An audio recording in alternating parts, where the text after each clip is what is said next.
قاری صاحب دا خبرې خالي وایي کوي که تا څلوېښت زره منلي دي په ناروا او د شیطان پروا دي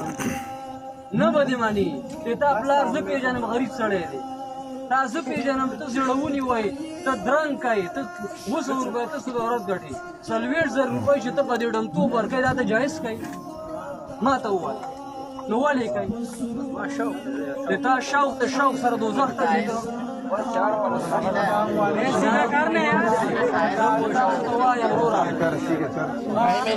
داسې کار دی تاسو خبره زه نه اورم تاسو څوک لیدل دا زموږ مزدوري ده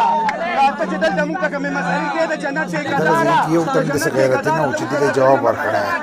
او د جنت ټیکهداره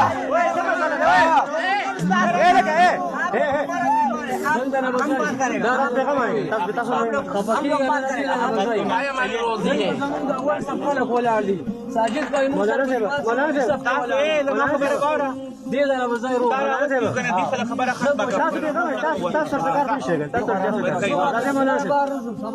بار می چاته وای جو میدان ته راغله څومره به سیدي ورسره دی 40,000 روپۍ دروغ کړي دي چې یو تانیزم ویلوي نو خبر درته یو تانیز زندگی